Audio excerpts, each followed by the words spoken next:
Bueno, yo solo quiero intervenir casi de una manera anecdótica, ¿no? Y sobre todo para agradecerle a Carlos, bueno, todo su trabajo durante tantos años, tantas cosas, pero esta sesión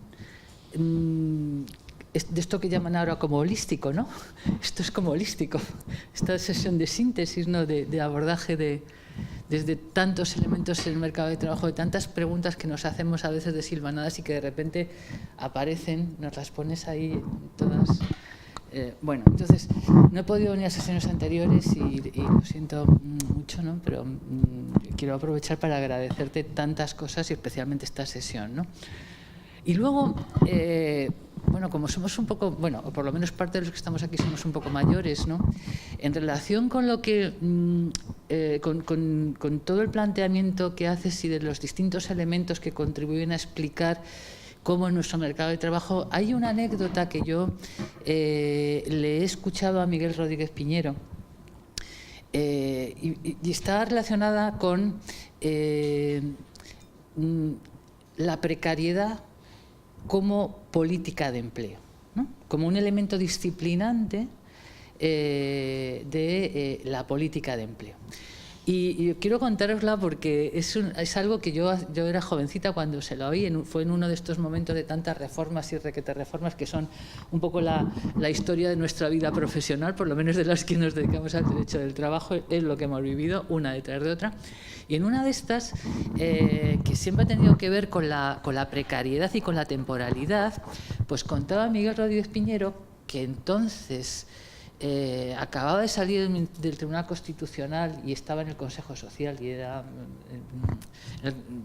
una cosa, bueno, pues una persona de mucho peso institucional, de mucho reconocimiento. Entonces contaba que en una de esas reuniones que tenía con personajes de la actualidad o de las tramas de poder español, concretamente con banqueros, pues se acercó uno y creo que, no puedo recordar cuál es, pero creo que era del Banco de Bilbao, Vizcaya, y le dice, pero bueno, ¿cómo es posible que sigáis con este hábito de contratación temporal? Porque había ya estudios, y hacían en el BBV, hacían ya muchos estudios. ¿Por qué seguís con esta intensidad en la contratación temporal? Y entonces le contesta, mira, es que los fijos vienen a trabajar, pero los temporales vienen y trabajan para seguir viniendo. O sea, a mí aquello es una anécdota que se me quedó grabada, ¿no? Y que yo creo que tiene que ver con que, de alguna manera, también no hay una sola causa, pero también unas causas engordan a las otras y crean dinámicas específicas. Y bueno, pues sí, pues si tenemos una trama productiva que no da para muchas alegrías, ¿no? Si luego tenemos, y eso es una cosa que yo estoy bueno, dándole vueltas en los últimos tiempos, ¿no? Sobre todo a nivel de mi asignatura, ¿no? Es decir, yo trabajo mucho con los estudiantes ahora al colectivo, aunque tengo una asignatura que prácticamente es individual, pero me da lo mismo. Yo trabajo con ellos muchísimo el colectivo, porque el derecho colectivo, porque son las relaciones laborales, porque no se puede explicar el derecho individual en el contexto de garantías de ciudadanía que marca nuestra Constitución y en el contexto del trabajo decente, sin esas tramas, ¿no? Incluso sin ese marco normativo. Entonces, a mí me da mucho que pensar, no en los datos de afiliación. Es más, los datos de cobertura todavía me sorprenden después de la última reforma laboral. Sí, es un punto que tenía que haber yo señalado como hay una ofensiva por limitar el poder sindical, haciendo que la negociación colectiva en la empresa tenga prevalencia. Sí, pero y la limitación de la ultraactividad. Pero bueno. Pero hay una cosa que yo he aprendido de ti siempre, que tú siempre me estás diciendo y que yo todavía, claro, me cuesta a mí encajar, y es que los convenios colectivos tienen unas tasas de incumplimiento, sobre todo en tiempo y en salario, en términos de suficiencia, muy bajos. Que en cuanto a términos de tiempo es tan evidente que que nos ha llamado la atención el mundo mundial, la Unión Europea, porque no tenemos un sistema de registro de jornada, y finalmente tenemos un Real Decreto Ley de hace unos días que veremos si lo convalidan o no lo convalidan para ver si conseguimos tener un registro de jornada, ¿no?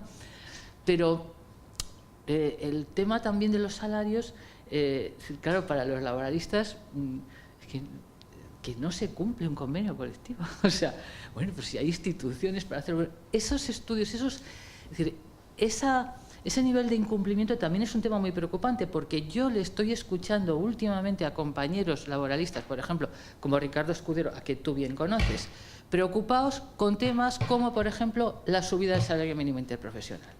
Y no es preocupados porque suba mucho o poco, sino que están preocupados porque en el momento que suban esos salarios mínimos interprofesionales va a haber consecuencias de arrastres hacia trabajo informal.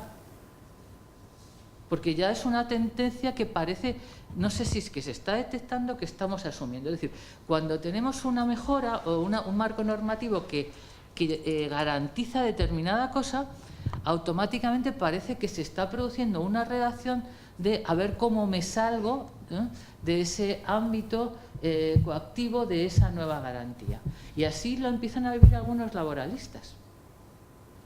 Es decir, que uno de los elementos que también me parece que es importante es el problema del incumplimiento. Y el problema del incumplimiento también en estas discusiones que llevamos teniendo tantos años, pues a lo mejor tienen que ver también con unos datos que tú ponías al principio, que es datos de temporalidad y vulnerabilidad en el sentido del miedo que tengo a perder el trabajo.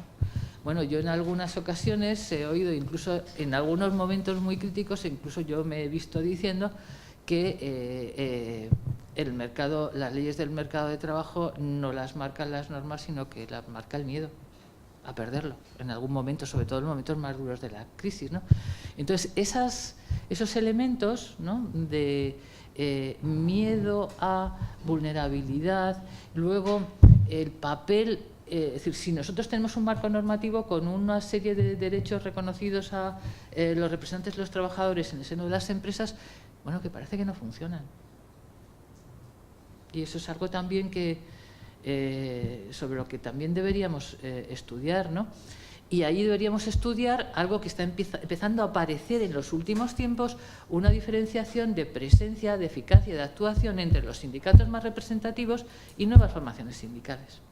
Eso también es otro elemento, y además en determinadas zonas de España, sobre todo, por ejemplo, en el País Vasco. Ahí yo he visto ya algunos estudios de actividades y de presencias sindicales diferenciadas. Bueno, es decir, que claro, con este esquema que nos has hecho, pues se abren tantos elementos y recoges tantos elementos, ¿no?, sobre los que seguir haciéndonos preguntas, ¿no? Es decir, si esto es así, somos vulnerables, tenemos esas tasas de precariedad. La precariedad incluye, y ese es algo que yo creo que hay que verlo bien, porque yo hasta que no he visto ese dato no lo he acabado de ver blanco sobre negro, incluye una cosa que es trascendental, el miedo a perder mi trabajo. Hablamos de sujetos vulnerables y automáticamente dentro de las políticas sociales lo identificamos a transferencias de rentas, personas en pobreza, subvenciones. No. Es esa cosa más profunda, miedo a perder el trabajo. ¿Y eso qué significa? Pues eso tiene un significado en torno a la eficacia de las políticas públicas desde un punto de vista normativo.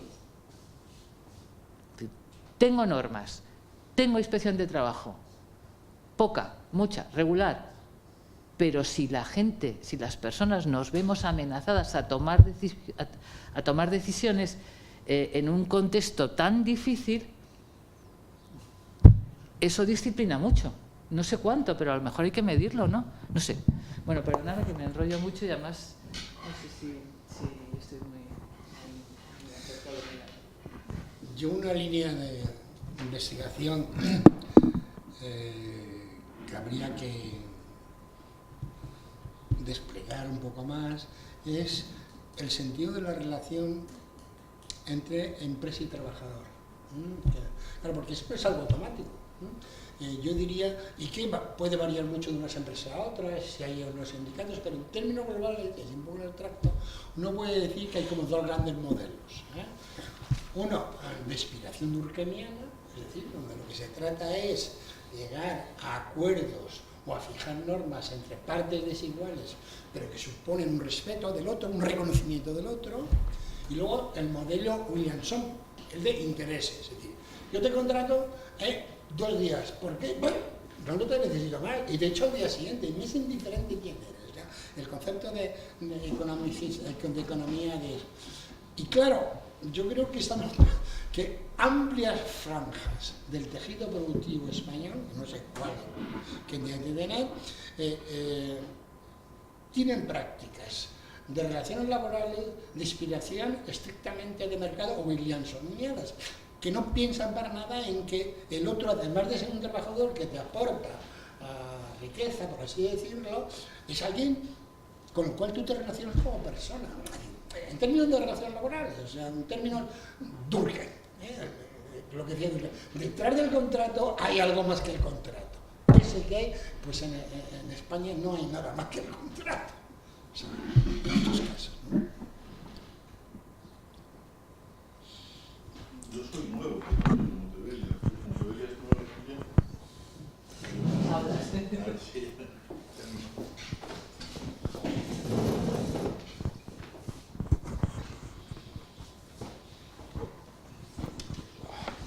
Siendo nuevo y habiéndome perdido las sesiones anteriores, me atrevo, pese a todo, y no me importa que me digas, como no estuviste, o sea, me atrevo a recibir esa respuesta y si la merezco, naturalmente, pero aún así no renuncio a decir lo que se me ha ocurrido al hilo de la presentación. Vale, la primera cosa que me llama la atención es lo de la división, la categorización del trabajo en decente y temporal y precario. Claro, es una operación terminológica decente, quiero decir. Lo de precario menos. Que yo no sé si no envuelve una operación ideológica. Significa establecer que el trabajo fijo, o mejor, el trabajo de funcionario, es la norma, es el ideal. Y además con una palabra bastante fuerte a mi entender, que es decente. Digno se le parece, y es también muy frecuente. Quiere decir que el trabajo precario es indigno, o indecente, que ya es peor todavía. A mí me resulta fuerte. Pero porque la operación ideológica entonces no solo consiste en establecer que el trabajo de funcionario fijo, con buen salario y buenas condiciones de trabajo, eso es también importante. Es decir, gente que no hace nada, pero por lo menos que no hace nada, un trabajo donde no se hace nada trabajoso, un trabajo que hasta hace poco no era trabajo. Un trabajo que te servía hace solo unos 70, 80 años para que te fusilaran por pertenecer a las clases explotadoras. En la guerra nuestra, en concreto. Es decir, convertirlo en norma, claro, tiene muchas implicaciones, pero de todo tipo. Una de ellas es que nosotros, los funcionarios, somos los decentes, y luego hay en torno nuestro una cantidad de gente que vive indecentemente, pero que somos tan buenos que vamos a hacer seminarios a ver cómo solucionamos el problema de la precariedad. Pero se puede ver al revés, se puede ver desde el punto de vista del precario, y el precario lo ve así: trabajar es precario. El trabajo siempre se pierde. Al contrario, el trabajo no se tiene, el trabajo se consigue. Por cuenta ajena, lo consigo viendo si alguien me emplea. Yo estoy ahí esperando que el capital me contrate. Y si soy por cuenta propia, mucho peor, o igual de malo. Tengo que esperar que los clientes vengan a comprarme, encargarme zapatos, etcétera, etcétera. El trabajo no está ahí, no me lo puede garantizar nadie. El derecho del trabajo, el punto de vista del derecho del trabajo español, como lo he visto representado en Tebelia, supone que la cosa ya está hecha. Dice, ya está el trabajo conseguido, y ahora veremos cómo regulamos la relación. Pero no, Tebelia, es que el problema es previo. El problema es cómo creamos la relación laboral, porque en principio la gente está sin trabajar y los individuos no tienen relaciones laborales entre sí. Es decir, crear la relación laboral es una cosa muy compleja y muy costosa y muy importante. Ese es el punto 1, el punto de la consideración de la relación laboral, como cuál es el modelo y cuál es y considerarla o no como dada. El punto 2, que a mí me ha llamado la atención, es que no has hecho ninguna mención, yo no sé, en los momentos anteriores, a lo que a mí me parece que es el punto, la transformación más importante en el mercado de trabajo en España, que es el crecimiento del empleo, batiendo un récord histórico, yo creo que mundial creció en la historia universal. Es decir, no creo que en ninguna parte del mundo, si lo digo un poco provocativamente, en el sentido de que a ver si alguien me encuentra un contraejemplo. Es decir, creo que en ninguna parte del mundo aumentaron los puestos de trabajo el 50% en aproximadamente 10 años. Del 94 al 2007. ¿Eh? Del 94 al 2007. Bien, yo creo que eso no pasó nunca en ninguna parte del mundo. Pero eso es decisivo y definitivo para explicar por qué la relación laboral, el mercado de trabajo es como es, por qué todo es como es, y en concreto porque hay un porcentaje de precariedad superior al del resto del mundo, al del resto de Europa, de algunos países de Europa, quiero decir, que es lo que tú has puesto ahí. Si usted incrementa los puestos de trabajo en un 50%, ¿qué es lo que quiere decir? Bueno, pues quiere decir, tal como yo lo imagino, quiere decir que en el territorio español se ha mostrado propicio para crear una industria o para fomentar una industria muy importante, que es el turismo, ayudado esto por condicionamientos políticos, etcétera. El turismo da lugar a la construcción, la construcción da lugar a más empleos del sector servicios, los sectores servicios van las mujeres españolas, las cuales necesitan importar mujeres también de fuera para rellenar los huecos, y lo que tenemos es mucha inmigración. Empleo femenino y inmigración, y así se multiplica el 50%. Pero repito, en Alemania no ha habido aumento del empleo en todo este tiempo. Y claro, yo creo que eso es lo fundamental, la variable fundamental y decisiva. Con esa variable, algunas solo. Me ha gustado mucho y me parece muy oportuno el enfoque general que has dado. Es decir, de introducir, para explicar las cosas, también los aspectos sociales, tanto de los que se refieren en el sentido político de los sindicatos, como las relaciones familiares, etcétera, etcétera. Pero aparte de eso, yo creo que buena parte de los enigmas se explican simplemente por eso. Tú lo admites. Trama, tejido empresarial, claro, pues si tú tienes una gran cantidad, un peso muy importante de los sectores donde la norma laboral es más bien la precariedad, pues entonces tienes más precariedad global. Eso se soluciona fácilmente, de todas formas, viendo cuál es la precariedad por sectores. Entonces, comparando si en el sector funcionarial en España la precariedad es mayor, si en el sector de la construcción en España la precariedad es mayor, es decir, si se trata simplemente de un efecto de composición o de un efecto real, entre comillas. Habría que hacerlo. Seguramente una parte importante es efecto de composición y otra parte menos importante es efecto real, pero habría que verlo. Y que la legislación es importante, es obvio, pero yo no sé hasta qué punto, no sé hasta qué punto la multiplicación de los puestos de trabajo ha venido facilitada por la liberación de la legislación que empezó en el 86, como tú has apuntado, eso sí. Recuerdo todavía a Felipe González anunciando la contrarrevolucionaria medida o la revolucionaria medida, y luego, por el pánico del paro, se ha venido aumentando. Eso es anecdótico. El indicador paro es nefasto para, en general, cualquier política. Toda política que se guía por el indicador paro corre mucho riesgo de hacer lo contrario de lo que se propone. Pero ese es otro tema. Sí, bueno, entonces el segundo punto que quería señalar es ese, es decir, sin tener en cuenta el crecimiento que ha habido un crecimiento del empleo, repito, que nunca se ha visto en ninguna parte del mundo en corto espacio de tiempo, no se puede explicar ninguna de nuestras diferencias con Europa. Entonces, lo último ya, yo creo que a partir de esto tú explicas fácilmente que los precarios sean sobre todo jóvenes, no van a ser los fijos. Sobre todo de 16 a 25 años, que tienen pocos estudios y entran a trabajar justamente en los sectores donde el empleo precario es más frecuente. Es decir, con 18 años no veo la construcción, ¿y qué encuentro? Hombre, pues no van a un puesto de capataz. Me tienen que poner a la altura del inmigrante marroquí que ha llegado. Y el inmigrante marroquí que ha llegado, pues es precario. Segundo, inmigrantes. Claro que los inmigrantes son precarios, porque van a los mismos sectores.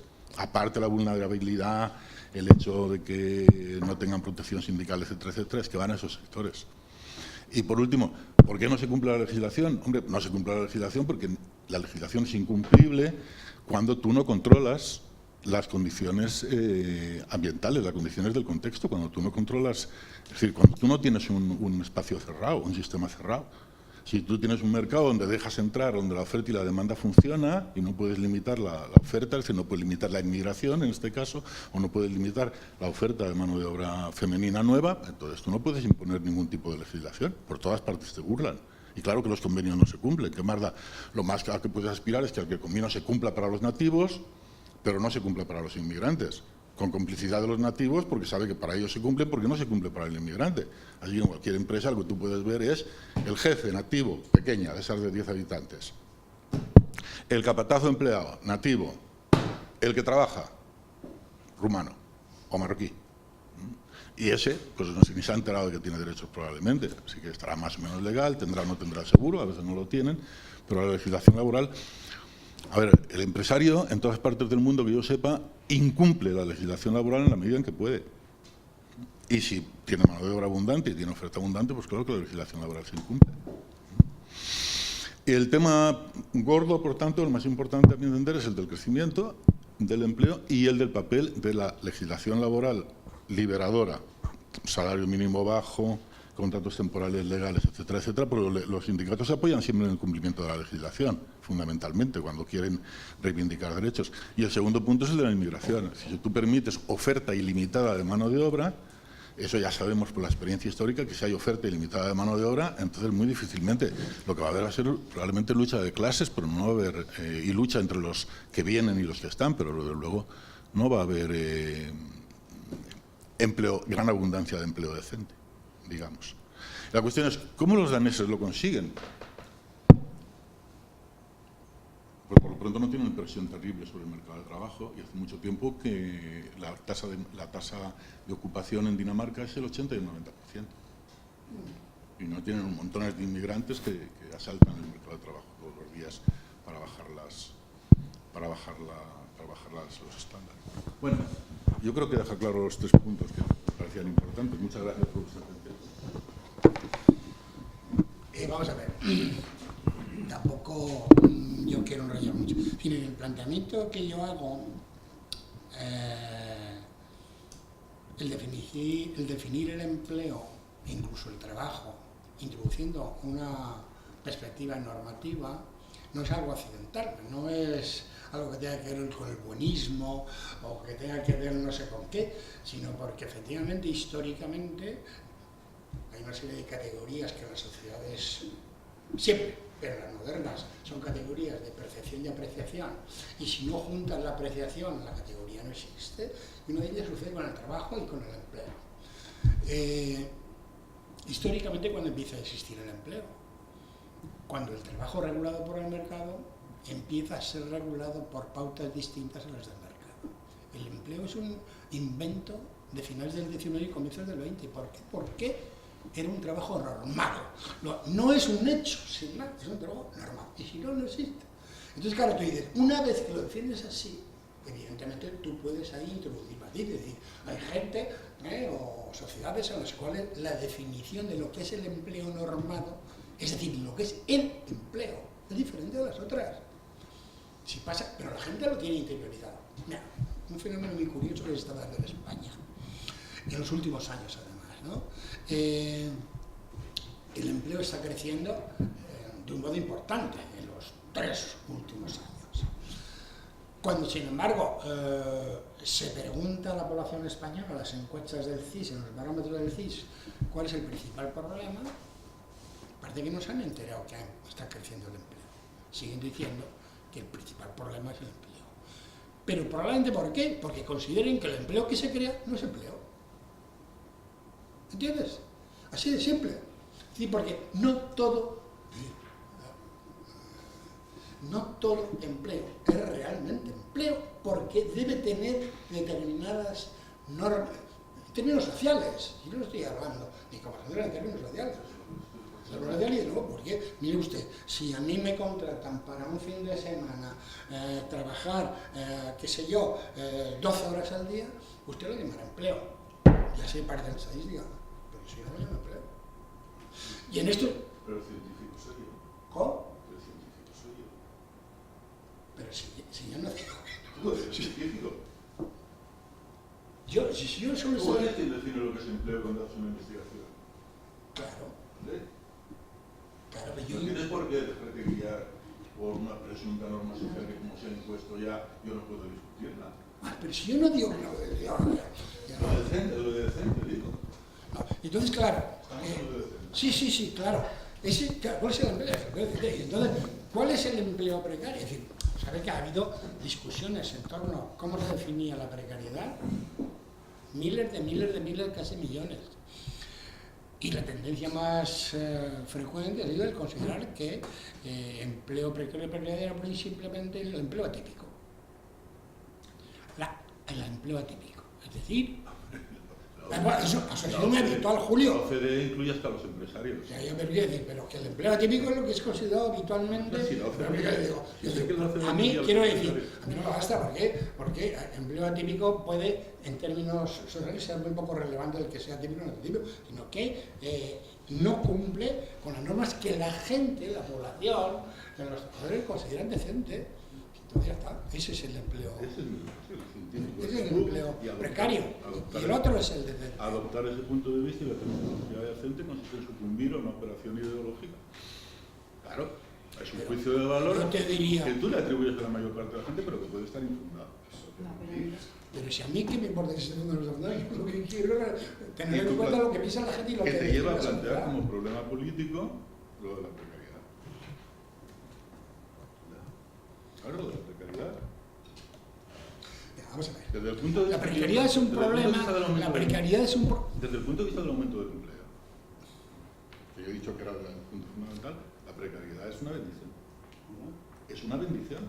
Hombre, mayor bendición habría sido si no hubiera existido. Gracias a las leyes permitiendo el empleo precario, con otro punto de vista normativo, evidentemente tú puedes decir que gracias a eso hay 3, 4, 5 millones de personas que están trabajando que antes no habrían trabajado.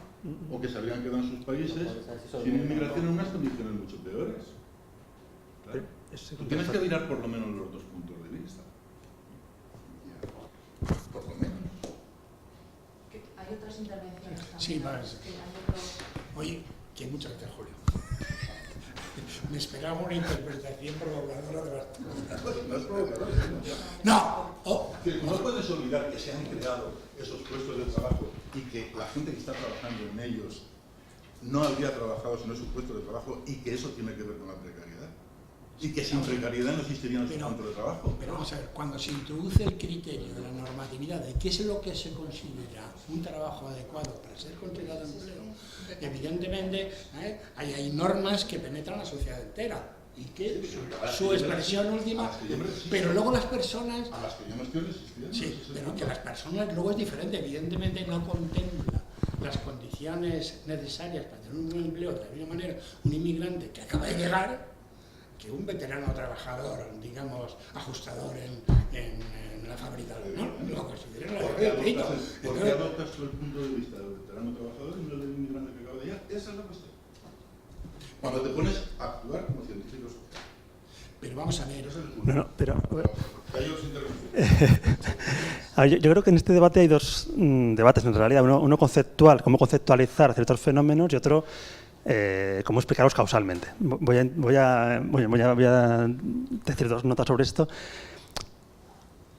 A ver, Julio criticaba que al hablar de empleo decente, eso lleva aparejado una operación ideológica que no aparecería si hablamos sobre de precariedad, por ejemplo. ¿Entendido bien?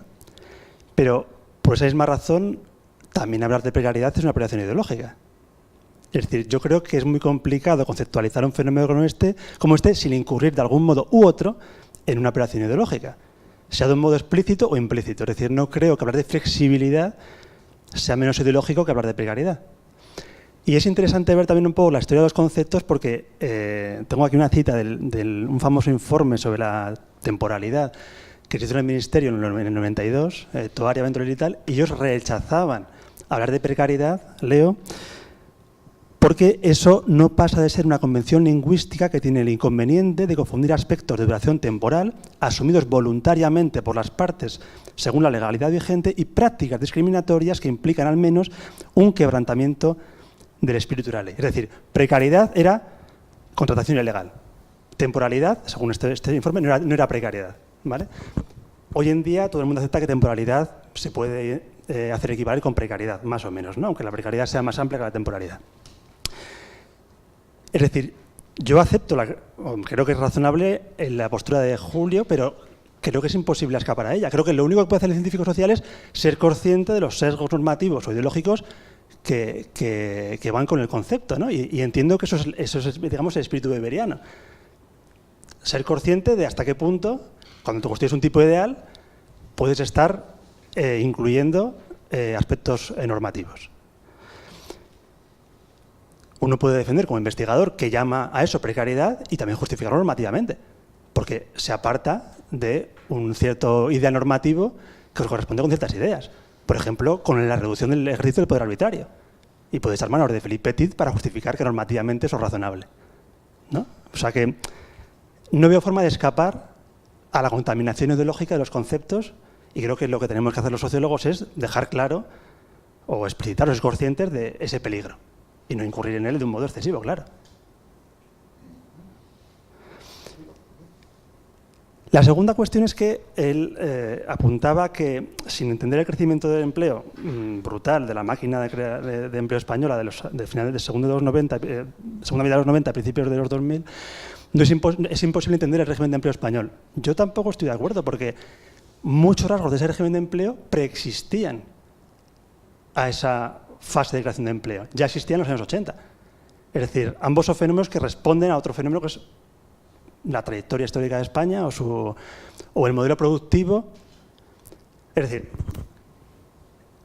la creación de empleo el boom no puede explicar el régimen de empleo, porque el régimen de empleo era previo en el tiempo, en muchos de sus aspectos, a esa creación de empleo. Por ejemplo, la temporalidad era previa a eso. Rondaba el 30% desde el año 92. No, en el 92... sí, en el 84 a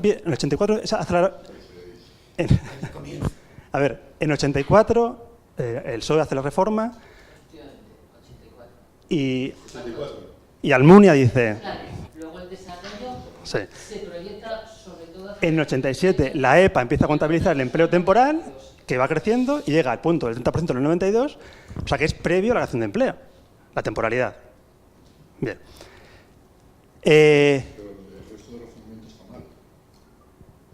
Si la temporalidad es previa a la creación de empleo, la creación de temporalidad se incrementa notablemente gracias a que se ha permitido sí. se junta con la inmigración y favorece la inmigración.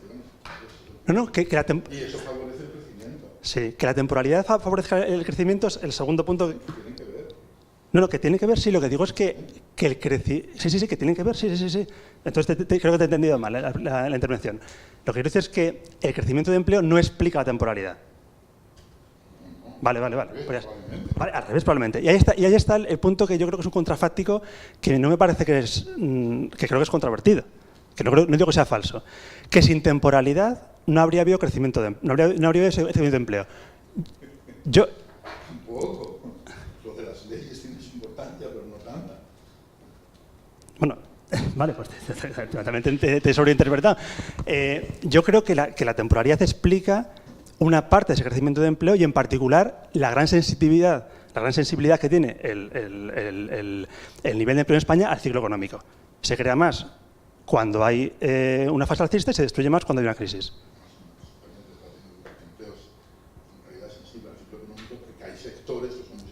Sí. Bueno, y la facilidad de contratar y despedir. Mírate a ver el turismo y la agricultura, sí, por ejemplo. En España la agricultura es muy sensible al paro. No. Es temporal, cuando hay trabajo. En la vendimia pues hay empleo y en el invierno que no hay, no. Es una cuestión de los sectores. Es un efecto de composición más grande. La idea de los economistas de que el mercado de trabajo español tiene unas características que vienen del pasado y que las tiene intrínsecas, una totalidad expresiva. No. Es una... El mercado de trabajo español es compuesto de muchos elementos.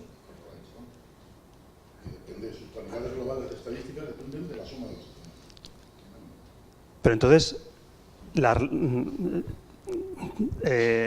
¿la temporalidad no explica una parte del crecimiento de empleo en los años del boom? Y el crecimiento del empleo explica la temporalidad y luego la inmigración explica la temporalidad y el crecimiento del empleo. Son causalidades recíprocas continuamente. Sí, esa es mi opinión, pero entonces te había entendido mal. Pero Digamos que hay que tener en cuenta el crecimiento del empleo para explicar la situación actual. Ese es el punto.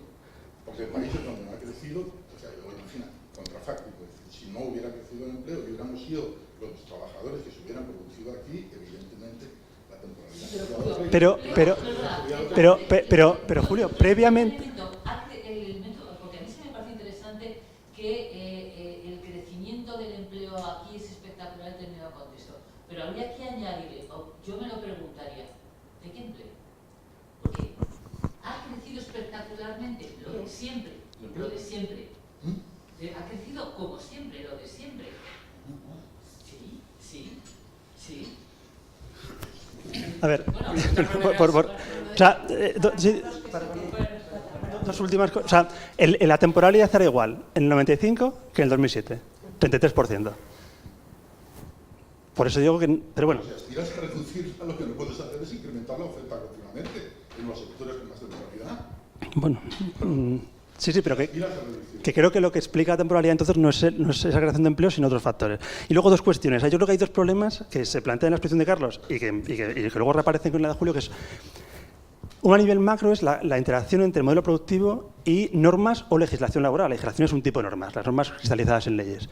Y yo creo que es interesante ver su interacción, ¿no? Que yo creo que los economistas tienden, o ciertos economistas, a pensar que los factores institucionales son decisivos y que la composición de sectorial no es tan importante, y los sociólogos o algunos actores políticos como los sindicatos tienden a enfatizar el papel o la importancia del modelo productivo, en parte por oposición o por reacción, creo yo. Y yo creo que es interesante ver cómo se retroalimentan, ¿no? Cómo una determinada legislación incentiva o refuerza un modelo productivo simplemente porque hace más rentable determinadas inversiones, y a su vez un determinado modelo productivo puede favorecer una regulación o impedir o desfavorecer que se cambie porque llevaría consigo un proceso de adaptación costoso. Pero luego a nivel micro es súper interesante ver, y también se desprende un poco de tu intervención, realmente qué explica la conducta de los empresarios a la hora de tomar decisiones sobre contratación. Pero los economistas, digamos, van con su idea de acción racional y dicen, bueno, pues según el sistema de incentivos, toman el curso de acción que es para ellos más eficiente o más óptimo, ¿no? Más rentable. Y entonces construyen sus propuestas a partir de esa visión de la acción de los empresarios. Luis Tovari habló en algún momento de cultura de temporalidad, y yo creo que no lo elaboró sistemáticamente, pero de algún modo abría la puerta a una explicación sociológica, que el empresario no solamente hace cálculos, que evidentemente los hace, sino que una parte de su acción también se puede ver explicada por una dimensión, no sé llamarla cultural, una cierta costumbre o una cierta aversión al riesgo de tener que lidiar con un trabajador que no puede despedir. Entonces sería interesante hacer una investigación, investigar empíricamente y a nivel comparativo entre países hasta qué punto la acción de los empresarios en diferentes contextos se inclina más hacia una acción, entre comillas, totalmente racional o utilitaria, o una acción, entre comillas, más normativa, cultural, social, no sé cómo llamarla, ¿no? Y bueno, realmente igual se ha hecho, yo no lo sé, pero si no se ha hecho, estaría súper bien hacerla, ¿no? Porque... Sí, porque, claro... Sí, no, pero digo, a partir de su agenda de investigación, eso de hacerlo luego, ¿no? Que alguien se vaya a Suecia, entrevista a los empresarios y diga, en el mismo sector, con el mismo nivel de cualificación, unos hacen una cosa y otros hacen otra.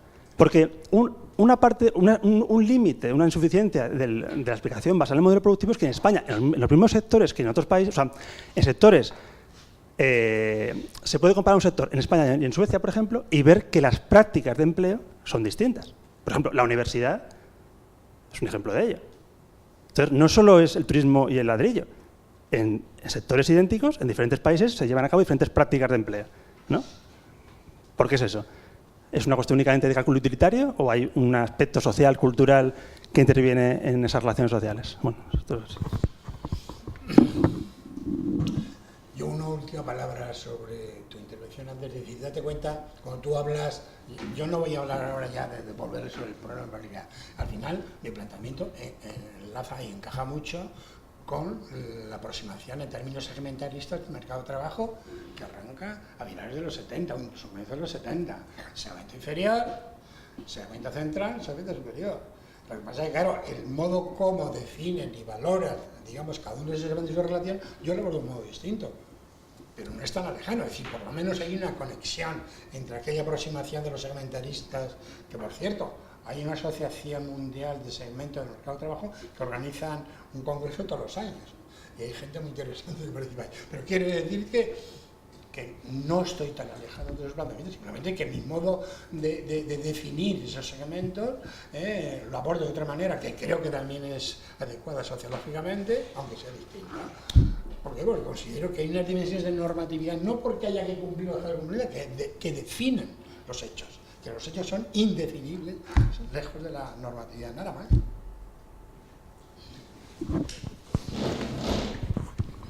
Muy breve.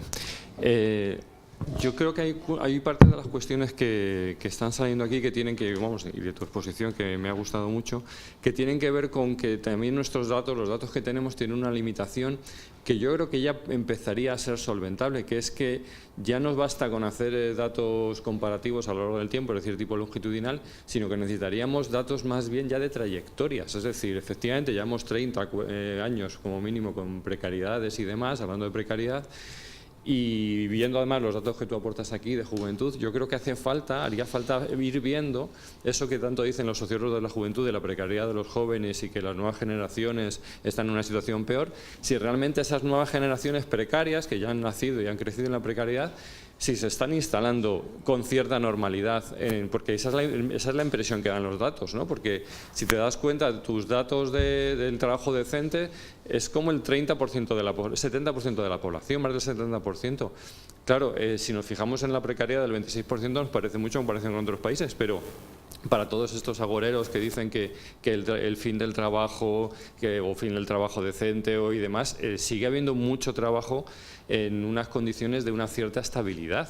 Y con lo cual da la impresión, sobre todo con los datos efectivamente yo creo que de juventud son muy claros, de que esas trayectorias de los jóvenes han ido implicando pues a la gente que era joven en los años 80, que ahora puede tener 40, 50, unas trayectorias de estabilización bastante fuertes. Y por lo tanto, quizás los que están en peor situación son aquellos que no han podido estabilizarse ya con esos 40, 50 años, que son las bolsas de precariedad y más bien de pobreza vital, que yo creo que quizás serían los colectivos sociales ahora mismo más importantes, ¿no? Porque da la impresión, tal como estamos así viendo, es que al final el hecho de ser joven, incluso el hecho de ser inmigrante, puede ser como una especie de peaje que, por lo menos para una buena parte de la población, es decir, yo soy joven, por normas sociales se asume que yo no tengo cargas familiares, entonces se me puede explotar mejor o más, pero a partir de un punto ya se me va a tratar de una manera más normativizada, como dice la norma social de empleo.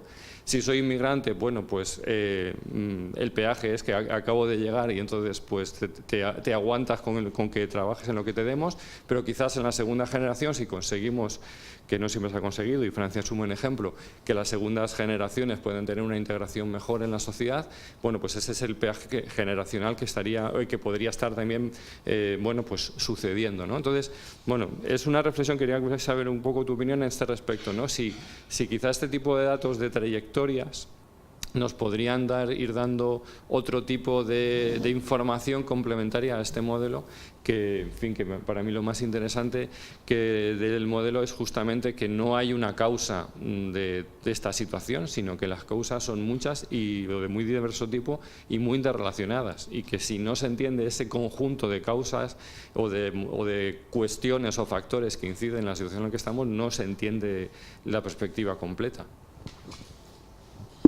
Yo estoy de acuerdo, lo que pasa es que una cosa no quita la otra. Yo creo que efectivamente a este análisis más estático, entre comillas, hay que añadirle que además una diferenciación a lo largo del tiempo. O sea, yo recuerdo, una vez me contaba una anécdota un compañero que había conocido a un inmigrante que le habían otorgado las prestaciones por desempleo y no se lo creía. ¿Cómo es posible que sin trabajar me paguen? ¿Qué quiere decir? Que efectivamente la incorporación a una sociedad Se hace a través de los diversos estratos y uno va integrando, desarrollando, negociando o asumiendo las normas que definen las relaciones sociales y el empleo y el trabajo y qué debe ser el empleo, a lo largo del tiempo, pero además son procesos siempre inacabados, siempre inestables, siempre discutidos. A mí son cosas que en un momento dado son hegemónicos globalmente o hegemónicos dentro de un grupo social, pero siempre son discutibles. O sea, a mí esa idea de que algo es y que por lo tanto es indiscutible, ¿no? Es como es normativo, todas las normas precisamente distinguen, entre otras cosas porque son discutibles y porque son inestables, ¿no? Y eso me parece que, y por eso nunca puede decirse, nos paramos, no nos paramos, porque es imposible pararse. Amamos que...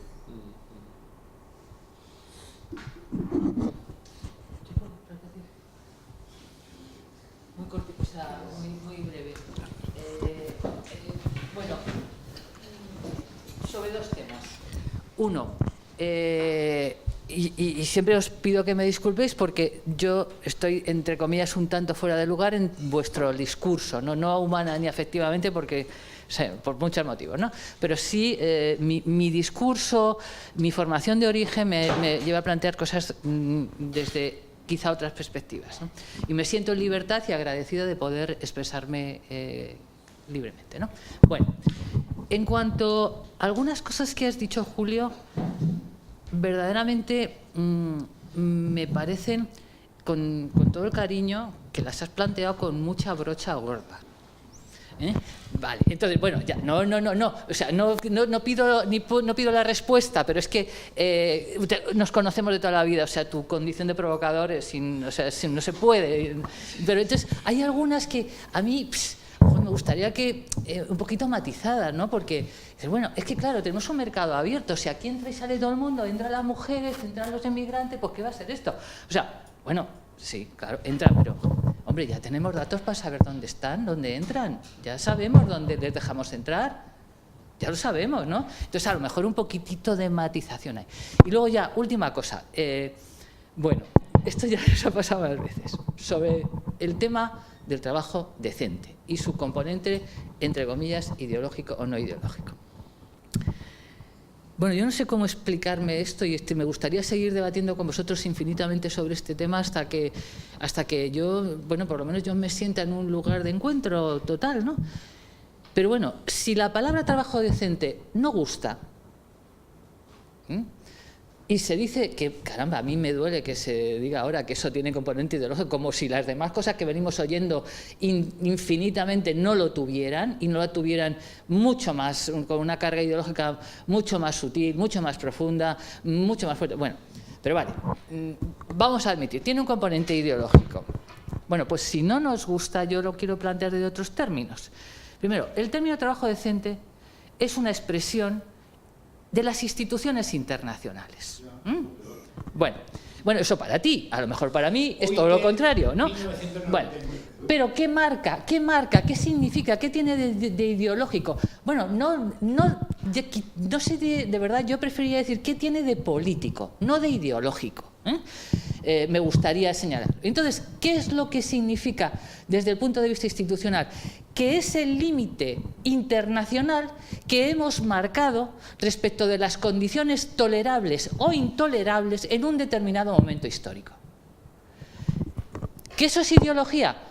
Pues mira, yo preferiría utilizar expresiones que dejaran de tener cargas y connotaciones descalificadoras. Y es que ahora esto de la ideología tiene mucho componente y tal, entonces yo prefería plantear la expresión trabajo decente o sustituirla por la que quiera que sea, que me da lo mismo, pero que siga significando que en un momento histórico determinado las instituciones representativas en determinado modelo de sociedades que llamamos entre comillas hasta, si quieres, democráticas o si quieres avanzadas o no sé cómo llamar aquello de progreso, no sé cómo llamarlo, han definido como el límite de lo tolerable y lo intolerable en el desarrollo de las condiciones de trabajo. Eso es mi planteamiento. Entonces, yo sé que, porque esta discusión la hemos tenido en algunos momentos, para mí bajarme de ahí me resulta imposible. Es más, yo cuando veo vuestros discursos de como investigadores sociales, como que todo es, hay que relativizarlo, todo que no sé qué, todos los valores... Bueno, no sé. Bueno, hay un momento en donde no me encuentro, porque además hay otro elemento que yo creo que deberíamos de cruzar, no solo sociólogos, politólogos, juristas, sino también filósofos y filósofas. Porque la filosofía política tiene mucho que decir. Y la estamos desconociendo. En un momento de profundos cambios ideológicos o no ideológicos, sociales, económicos. Y la filosofía política tiene mucho que decir y la desconocemos, ¿no? Y entonces a lo mejor deberíamos entrecruzar un poquito más los espacios. Yo estoy dispuesta a reconocer muchas cosas, pero caramba, bajarme de los límites de lo tolerable y lo intolerable en el momento en que vivo, no. O sea, con perdón, pero yo no puedo. Y me siento, y os agradezco que me escuchéis y que me permitáis decir esto, ¿no? Amparo, tengo derecho a un turno ahora. ¿Perdón? Sí, bueno, simplemente... No te he atacado.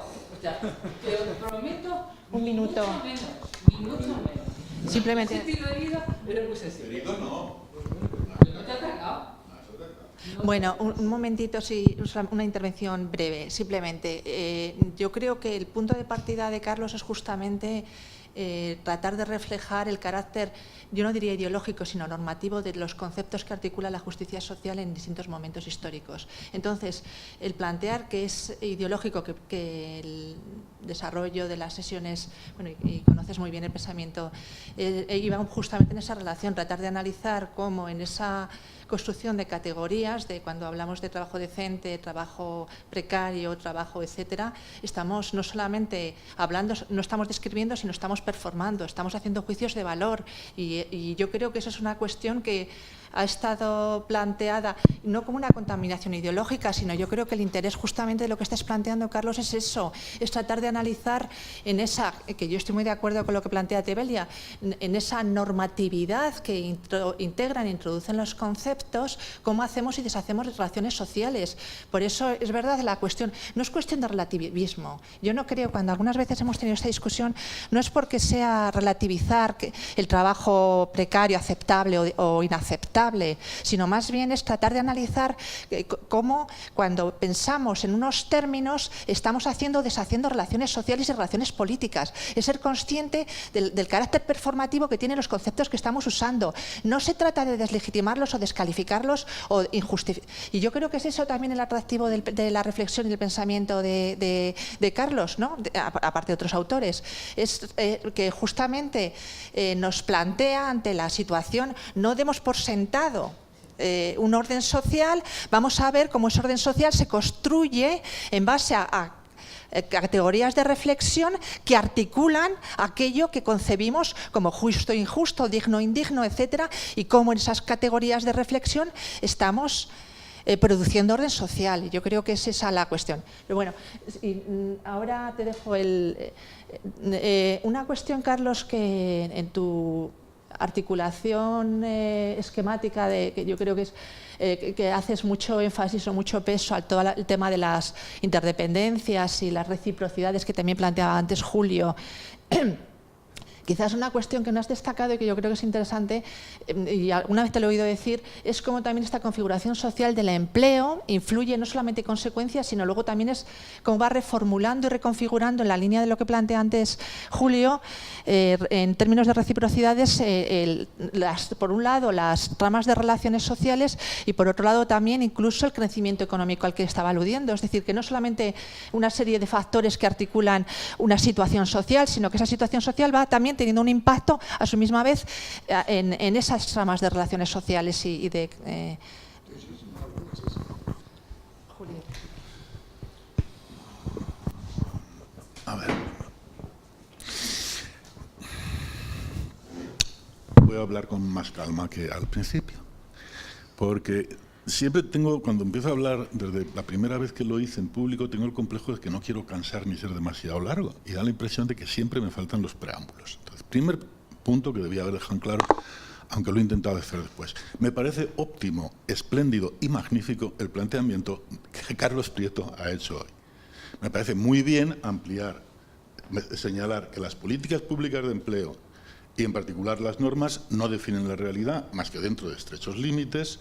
Me parece muy bien señalar la importancia del tejido empresarial a la hora de explicar el problema de la precariedad. Y me parece excelente la ampliación del modelo que él nos ha presentado y además me parece muy sugerente, en el sentido de tener en cuenta otros aspectos sociales.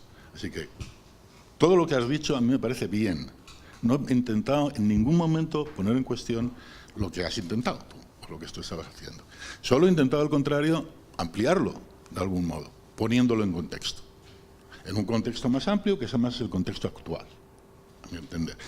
Entonces, he tomado dos cosas que me parecían debilidades, pero no en el sentido de que si las señalo el edificio, no, perdón por la expresión edificio, es decir, la propuesta de Carlos se derrumbe, ni mucho menos, sino simplemente porque esa ampliación probablemente la sitúe en contexto y eso sí, puede obligar a cambiar algunos puntos. Por ejemplo, aclara, a mi entender, los factores que yo he introducido, aclara el enigma final de por qué las mujeres tienen menos precariedad, bueno, ese no mucho, de por qué los inmigrantes tienen más precariedad y por qué los jóvenes tienen más precariedad, sin necesidad de recurrir a las relaciones sociales, que es el mismo punto exactamente que tú has señalado, justamente el mismo. Entonces, ¿por qué yo he señalado esos dos puntos? Porque me parecen sumamente importantes. ¿Qué dos puntos son? El primer punto es el de normativo. El de yo estoy adoptando porque sí, porque es un mínimo exigible y tolerante, y me defiendo de y tolerable, que me defiendo de Tebelia, porque lo han adoptado las instituciones internacionales. Entonces, como esto es un progreso de la humanidad, yo adopto ese concepto. Hombre, yo ahí me remito a Durkheim y digo, hombre, primera regla del método sociológico, ponga usted, despréndase de todas las prenociones. Segunda regla del método sociológico, por mucho que usted quiera construir realidad y hacer política, o por mucho que usted tenga valoraciones o puntos de vista valorativo, sea consciente de ellos y procure tener en cuenta a todos los demás. Eso es un punto. Por tanto, lo de llamar decente al trabajo fijo, porque hay un término bastante neutro que es fijo y de siempre, pues me parece excesivo. Es decir, me parece adoptar de entrada una posición innecesaria y que puede perturbar el discurso de la investigación, y que puede definir un problema de un modo demasiado estrecho. Y esa es la cuestión, definir el problema de un modo que demasiado estrecho. Definir el problema de la precariedad, y ese es el segundo punto, sin tener en cuenta el crecimiento. No tendrá que ver una cosa con otra. No tendrá que ver una cosa con otra. Porque si yo tengo en cuenta el crecimiento, entonces claro que la perspectiva cambia. No se derrumba, repito, la propuesta de Carlos, que no tiene por qué defenderla, pero verdaderamente yo creo que la perspectiva que surge, teniendo en cuenta el enorme crecimiento del empleo, es sumamente interesante. Y sumamente interesante también desde el punto de vista político, porque me plantea el problema político de la inmigración, y me plantea el problema político de la oferta de trabajo femenina, y me plantea el problema político de la legitimidad de las instituciones sociales, el hogar fundamentalmente, que están determinando la oferta de trabajo. Eso es muy importante, a mi entender. No tengo por qué privarme ni dejar de discutir ni el problema teórico ni el problema empírico. Es decir, ¿cuál es la importancia del crecimiento del empleo y de la inmigración en todo esto? Ni tampoco las consecuencias normativas. Y puedo llamar a un filósofo y preguntarle al filósofo, oye, ¿qué crees tú que es moralmente preferible? ¿El empleo decente para los que estamos? ¿O ampliar el empleo y el número de personas con empleo indecente que vienen de fuera? Y no te digo si planteo esta cuestión no sobre la inmigración, sino sobre el trabajo femenino. Son cuestiones bastante complicadas. Yo no quiero que me las den resueltas. A mí me gusta discutirlas tanto en lo empírico como en lo filosófico. Y ese era el único punto que yo pretendía, que era ampliar la perspectiva. Si vengo a discutir, a hablar aquí con vosotros, a escuchar a Carlos y a discutir con vosotros, no es porque me digáis, bueno, hay cosas que no se discuten, que es los conceptos definidos por la Comunidad Europea o por la OCDE o por la UNESCO. Pues no. Eso es todo. ¿Vale? Gracias. Solo por darme prisa. Repito, es verdad. Sí, yo comentaría algo, pero... Bueno, si quieres comentar ya el último comentario. No, yo añadiría, Julio, que no hay tampoco por qué excluir que un crecimiento económico puede ser un crecimiento económico, está configurado de tal manera en términos sociales y políticos que produzca precariedad o, si quieres, una segmentación X del mercado de trabajo. Es decir, crece, ya bueno, pero crece de una determinada manera y produce. Muy bien, pero sí, bien, pero puede crecer segmentando el mercado de trabajo de un modo y manera que puede ser perfectamente criticable por algunos actores sociales y por otros no. Pero quiere decir que tampoco hay ninguna varita mágica, introduce un elemento interesante que sí. Efectivamente, ese me alegro que señalara, porque eso lo he escrito alguna vez, como efectivamente el crecimiento del empleo en España entre el 94 y el 2007 no había en el año 94 ningún experto del mundo capaz de prever que un país en el mundo desarrollado podía crecer como crecieron el empleo en España. Y en parte la crisis, yo suelo decir, las crisis del empleo no son crisis genéricas, sino del empleo anterior. Y en este caso del crecimiento anterior. Pero ello no quita que a la hora de configurar la segmentación del mercado de trabajo pueda ser de una determinada manera, aunque sea el crecimiento. Antes lo apuntaba, es decir, un poco la segmentación del mercado de trabajo en España muy similar en el año 94 al año 2007. Muy similar. Y posteriormente. Bueno, que gracias. Gracias por todo.